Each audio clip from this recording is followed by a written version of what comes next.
Hello les amis, alors bienvenue dans l'épisode 4. On va parler aujourd'hui, on va répondre à une question qu'on nous a posée sur Instagram, comme d'habitude.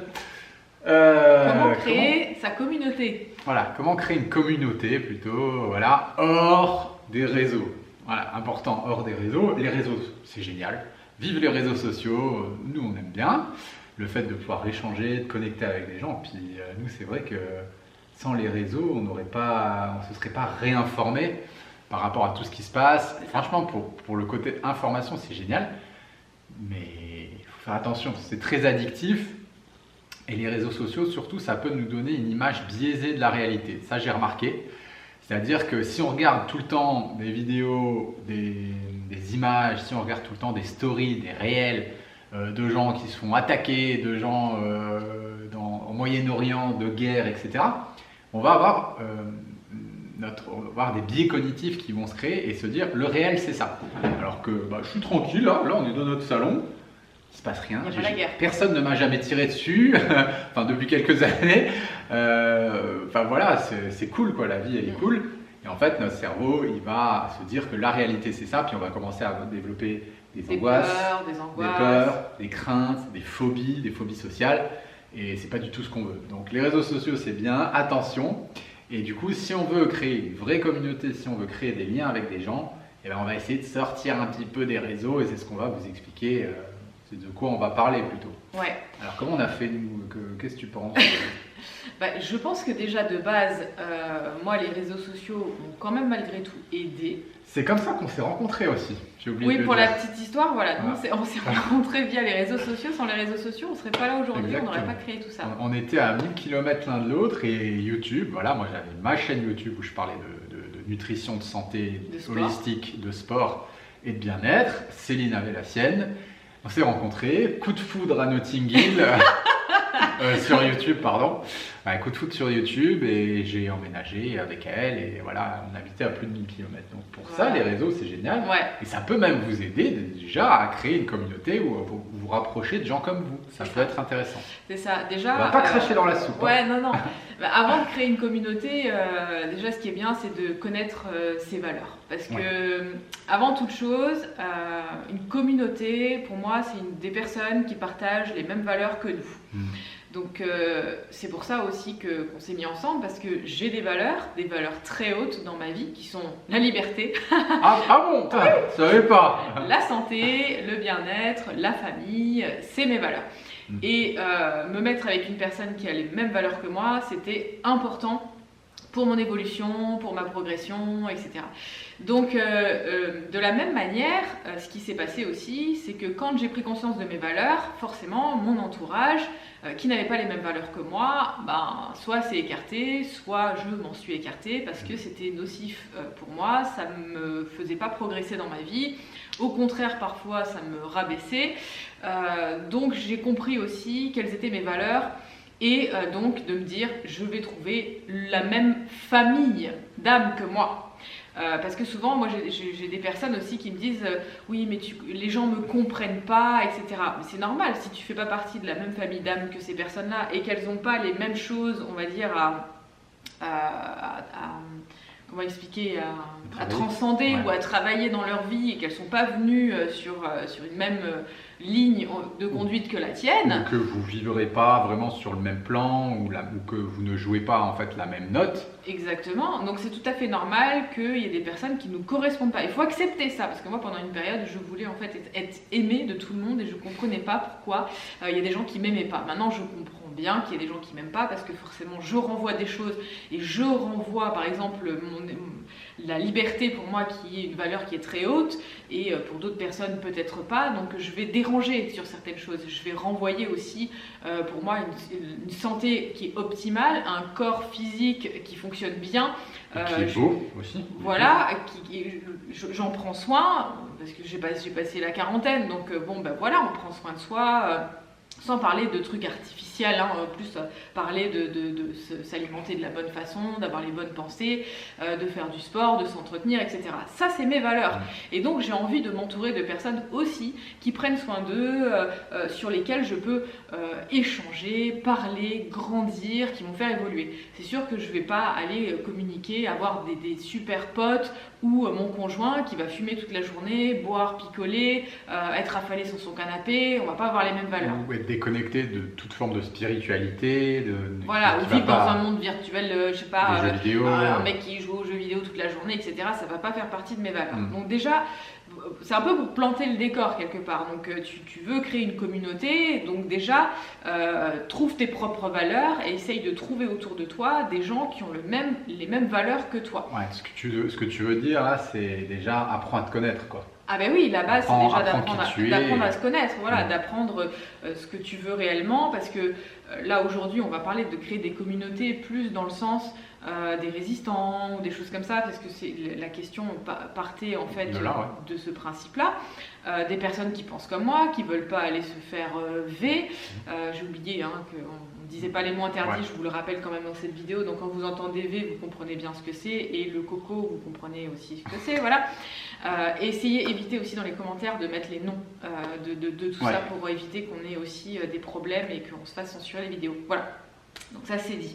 Donc c'est important de se retrouver entre personnes qui pensent comme nous, qui pensent aussi la même chose du gouvernement, qui comprend qu'on nous ment et qui veulent créer une communauté pour créer un nouveau monde quelque part, pour se dire ok maintenant on agit, c'est bien, on comprend qui sont nos ennemis, qui sont les personnes auxquelles on ne croit plus, on ne veut plus les écouter, mais par contre, on a quand même envie de vivre en interaction sociale, on a envie de créer un petit réseau, on a envie de s'entraider. Et puis surtout, l'être humain, depuis la nuit des temps, vit en société. Bien sûr. On peut, voilà, le fait de je veux créer une communauté ou je veux appartenir à une communauté vient de là, l'envie.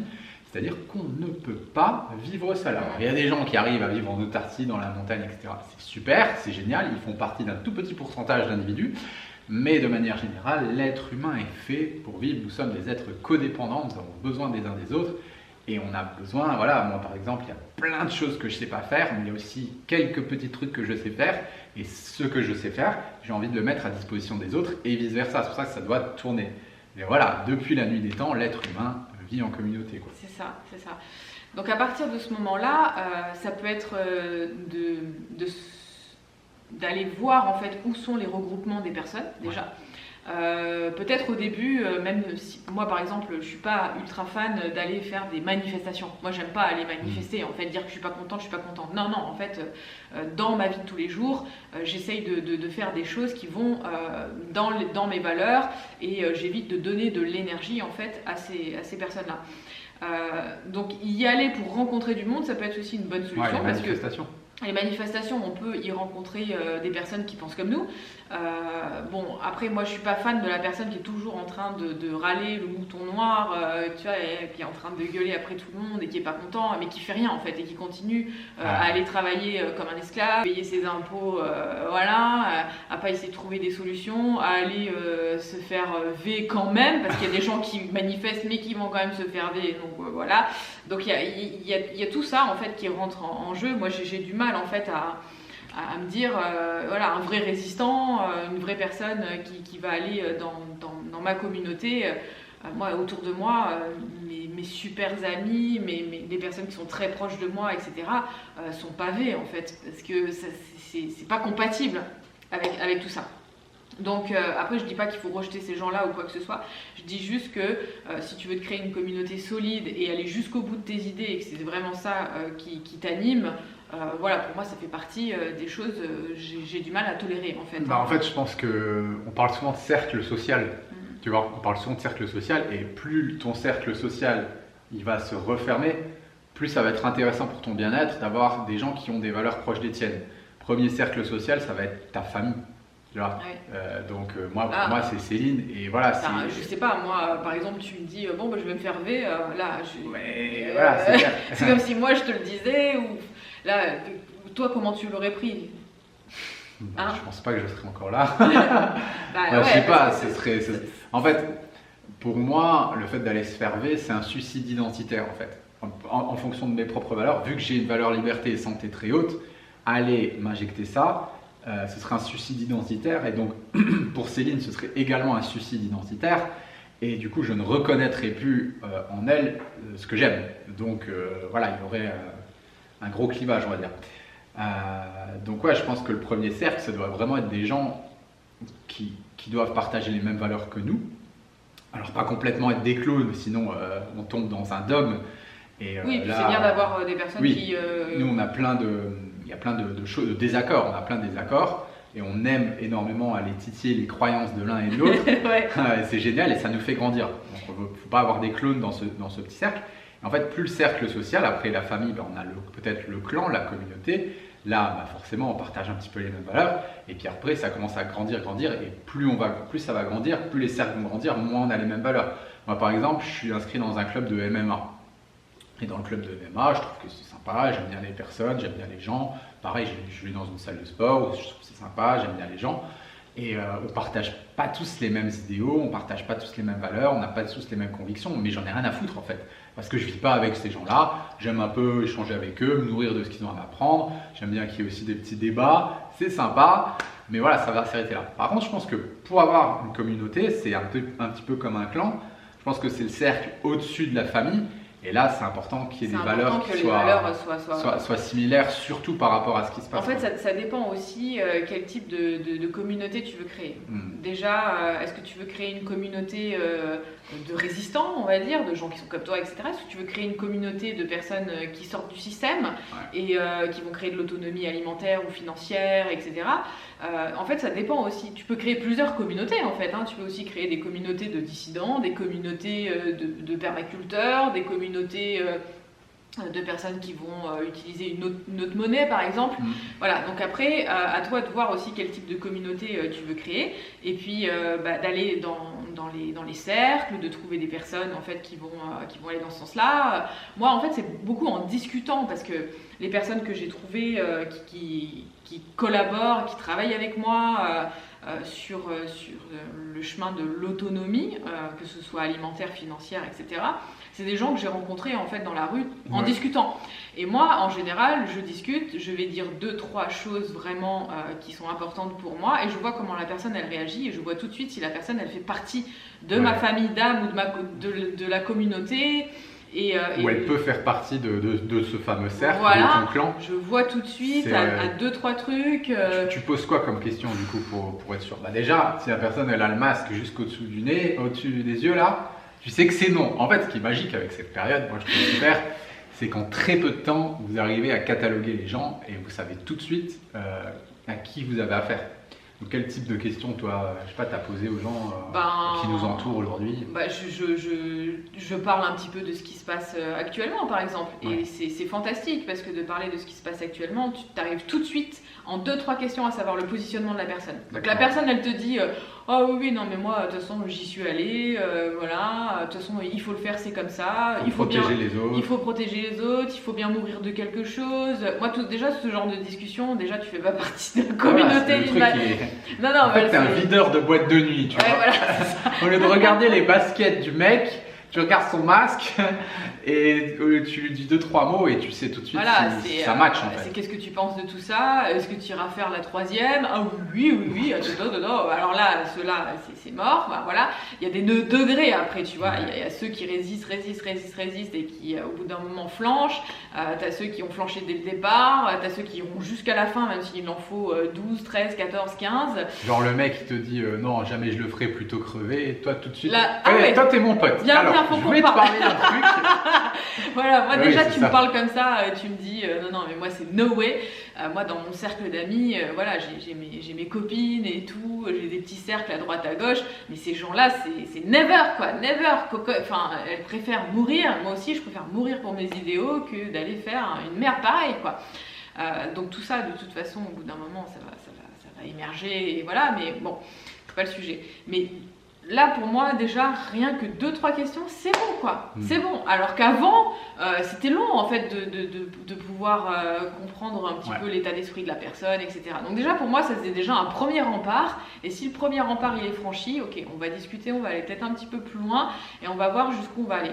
attention, ce que je dis, je suis pas là dans la discrimination ou quoi que ce soit. C'est mes valeurs et j'ai envie en fait de communiquer, de parler, d'échanger ma vie, etc. avec des personnes qui parlent la même langue que moi. C'est tout. Après, chacun est complètement libre d'aller faire ce qu'il veut. Je m'en fiche. Comme vous êtes libre de fumer, de boire, etc. Ça, c'est voilà. Mais c'est vrai que c'est pas dans mes valeurs et j'aurais beaucoup plus de mal à avoir des relations profondes avec des personnes qui vont pas dans mes valeurs. Alors moi, je te rejoins complètement là sur ce que tu dis. Maintenant, moi, j'ai pas de honte à dire que je suis complètement intolérant, quoi. Tu vois, je pense qu'aujourd'hui, ça fait, depuis 2 ans, on a été trop tolérant en fait. On a été beaucoup trop tolérant avec les gens, avec ci, avec ça, avec les gens, les moutons, avec les gens pour qu'ils se réveillent, etc. Non, maintenant c'est terminé, quoi. Il y a plus de, en fait, il y a plus de pitié. Et moi, je suis vraiment entré dans un système d'intolérance par rapport aux gens proches que je vais fréquenter. Et en fait, j'ai même pas envie. C'est no way. Comme disait Céline, voilà, il y a même plus de discussion, quoi. J'ai pas envie de faire d'efforts. Exactement. En fait, pour les personnes. C'est clair. Moi, après, c'est leur vie. Ok, je passe juste mon chemin. Ces personnes-là font ce qu'elles veulent, c'est pas une question de jugement ou quoi que ce soit, c'est juste que je m'éloigne de ces personnes-là, comme des personnes, des pervers narcissiques ou j'en sais rien, ou des gens qui vous font du mal ou qui vous tapent dessus, vous n'allez pas continuer à y aller. Moi c'est pareil en fait, ces personnes-là. J'ai pas envie de perdre mon énergie. J'ai pas envie de perdre mon temps, mon énergie. Voilà. Quoi d'autre pour la communauté? Je pense que déjà, c'est un bon début pour commencer à créer sa petite communauté. Il y a Julien aussi. Du Grand Réveil. Oui. Julian, il a créé une plateforme qui s'appelle Planète pour qu'on puisse se retrouver tous et en fait sur une carte interactive se retrouver les uns les autres. Alors après, vous avez énormément de groupes aussi sur Telegram. Vous pouvez retrouver des groupes sur Telegram qui sont par région aussi. Vous avez le groupe qui s'appelle One Nation aussi, de Alice. Donc là, vous avez plein de personnes aussi qui sont un petit peu éparpillées dans la France et même à l'étranger. Donc vous avez des groupes aussi, des sous-groupes. Donc à partir du moment où vous commencez un petit peu à trifouiller, à regarder, à essayer de vous renseigner, ne serait-ce que déjà dans votre ville. Nous, je sais qu'ici à Menton, il y a des réunions tel jour à telle heure, donc on y va, on va un petit peu regarder comment ça se passe. Moi, j'ai créé aussi des petites réunions à droite à gauche. Voilà, après moi je vais communiquer avec toutes les personnes qui sont sur Instagram, voilà, tous les résistants qui ont des gros comptes, etc. Donc les lanceurs d'alerte. Je vais parler avec eux, je vais discuter avec eux, on essaye de se regrouper. J'ai plein de gens que j'ai rencontrés, que j'ai connus grâce à Instagram quand même, malgré tout, même si ça reste des réseaux sociaux. Voilà, c'est des personnes... Après, ce qui peut être intéressant, et où est-ce que nous, on rencontre des gens qui sont un petit peu comme nous, qui ont la même mentalité que nous, ça va être dans les groupes de sport ou les associations sportives. Donc là, c'est pareil, hein, vous pouvez tout de suite tâter l'état d'esprit. En général, chez les sportifs, il y a quand même cet aspect, je fais gaffe à ma santé, donc là, j'ai juste pas envie de m'injecter un produit expérimental. Nous, on a des sportifs, moi je suis très sportif, il y a des sportifs avec qui je m'entraîne, que j'ai rencontrés et qui du coup étaient complètement réfractaires à tout ça et avec qui je me suis énormément lié d'amitié. Il y a aussi tout ce qui est club ou association ou cours de yoga. Voilà, nous on va à un cours de yoga, il y a marqué en gros ici pas de PA2S quoi. Hein. Voilà, c'est venez comme vous êtes en gros.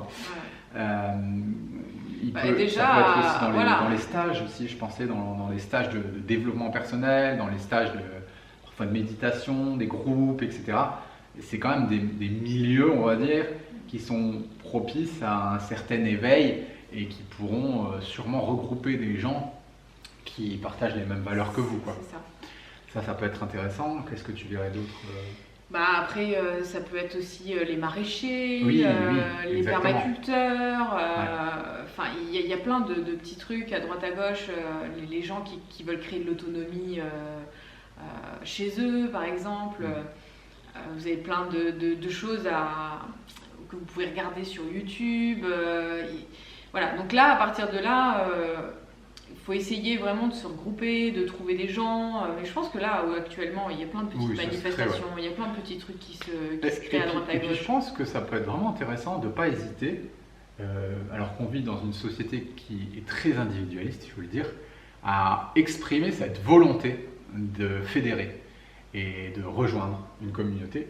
Nous, c'est vrai qu'on l'a exprimé, même de l'exprimer, se le dire à soi, son besoin, c'est très important de se connecter à son besoin, de se dire waouh, là j'ai besoin de me reconnecter à des gens, l'exprimer pour l'envoyer, on va dire, et après le formuler aux gens que vous rencontrez. Nous, ça fait quoi, 6 mois, 1 an qu'on a vraiment formulé et fait la demande de vouloir créer une autonomie, de vouloir créer une communauté. Et en quelques mois, tout s'est construit. En fait, ça va vite, ça fait vraiment boule de neige, parce que du coup, il y a une personne qu'on rencontre, elle a un petit réseau de son côté, donc elle t'envoie ci, elle t'envoie ça, elle t'envoie ça, hein. Eux, ils connaissent aussi, et puis bon, boum, boum, boum, boum, boum, et puis là, après, tu as plein de gens autour de toi, et là, cette question, elle est quand même très importante, parce que par rapport à ce qui va se passer, on a tout intérêt à se souder et à trouver des personnes qui ont des métiers différents, enfin, pas forcément des métiers, mais des savoir-faire, voilà, pour que chacun puisse aider, entre guillemets, la petite communauté qui va grandir, parce que là, à un moment donné, si on veut sortir un peu du système, il va falloir tous s'entraider, trouver des solutions. Donc nous, on a un pied dedans, mais on est né dans ce système, donc c'est très compliqué de sortir complètement, ne serait-ce que l'autonomie de l'énergie, c'est compliqué. Aujourd'hui, voilà, on a encore de l'électricité. Demain, tu veux sortir du système, ça veut dire aussi renoncer à l'électricité, à l'eau, à l'énergie globale, à plein de choses. On est en transition, quoi.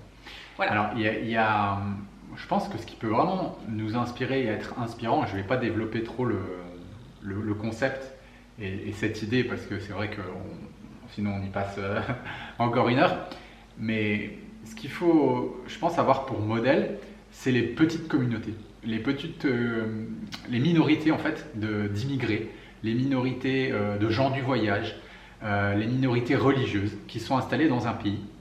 Parce qu'aujourd'hui, on est une minorité, mais en fait on est une minorité dans notre propre pays, malheureusement. Les résistants que nous sommes, nous sommes une minorité, et il faut copier ça en fait. Les minorités qui vivent très bien et qui vivent dans des microcosmes, dans des micro-sociétés au sein de la société. Donc je pense voilà, aux gens du voyage, aux gens qui sont de confession musulmane, juive, etc. Comment ils survivent? Ils vivent dans des toutes petites communautés où c'est extrêmement difficile de pénétrer, de rentrer, et ils sont hyper soudés. Voilà, par exemple, ils savent qu'il y a quelqu'un qui débarque du pays, il y a quelqu'un qui débarque du bled, directement, ils vont l'insérer dans leur communauté, et cette personne, il va avoir tout l'aide nécessaire, donc, sur le plan sanitaire, sur le plan alimentaire, etc. On va lui trouver du travail, etc., etc. Donc je pense que ces modèles, elles sont vraiment intéressants à copier pour justement créer des toutes petites communautés, des toutes petites cellules, comme ça, vraiment très très soudées, avec des personnes qui partagent les mêmes valeurs et les mêmes idéologies que nous, quoi. Je pense que c'est un bon exemple. On disait que c'était à peu près 150 personnes. Ouais. Une communauté, pour qu'elle soit viable, au-delà de 150 personnes, après ça devient compliqué, oui, ça devient compliqué à gérer. Donc des petites cellules, comme ça. Après, ça dépend aussi quel type de communauté on veut créer. Est-ce que c'est juste un groupe pour se dire je me sens moins seul, donc je crée un groupe autour de moi pour qu'on se réunisse, pour qu'on discute, pour qu'on parle, pour qu'on ait les mêmes idées, etc. Ou est-ce que c'est vraiment des petites cellules qu'on veut créer pour recréer l'autonomie alimentaire, financière, énergétique, etc. Ouais. Donc c'est vrai que c'est plus facile quand on est plusieurs. Voilà, on va avoir des panneaux solaires pour plusieurs, il va y en avoir un ou deux qui va faire la cuisine pour plusieurs, il y en a un qui va faire la permaculture pour plusieurs. Une ou plusieurs qui vont s'occuper des enfants, voilà, des plus âgés. Voilà, donc en fait c'est plus simple de vivre en communauté, en petite communauté, que de vivre complètement isolé, seul, parce qu'on dépense beaucoup plus, puis on peut pas toucher à tout, c'est pas possible. Et puis on est pas... beaucoup moins fort. Et oui, c'est ça. En termes même de force. Mais ils le savent, de toute façon, c'est pour ça aussi qu'ils veulent créer de la division à ce point-là. Ouais. Plus on sera divisé et plus ils vont avoir du pouvoir sur nous. Parce qu'ils savent très bien que si on s'unit, ils sont morts, quoi.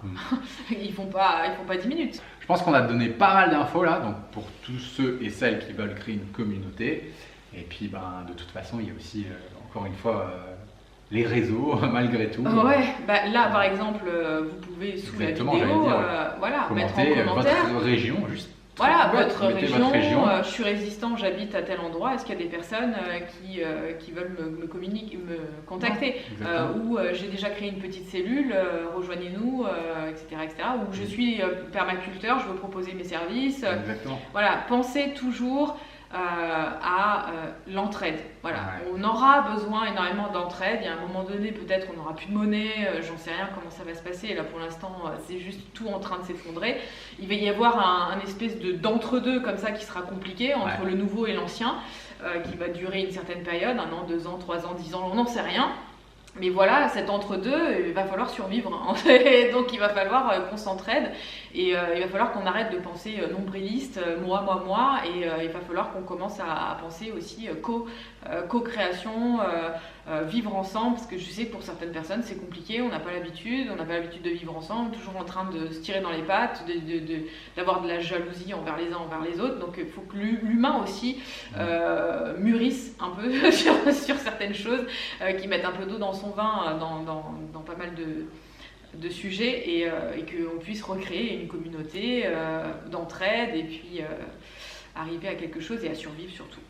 C'était quoi, je te disais la dernière fois, une citation que j'avais trouvée, que j'avais adorée. C'est l'être humain est un solitaire qui a besoin de l'autre pour survivre. Ah ouais. J'avais adoré. C'est un petit peu ça. Donc Ouais. c'est justement trouver ce juste milieu entre tout ça. Voilà. Bon, on a fait le tour. Voilà, n'hésitez pas à mettre en commentaire ce que vous avez dit. Ça sera super. Voilà, on vous dit à tout bientôt. Ciao. Ciao, ciao.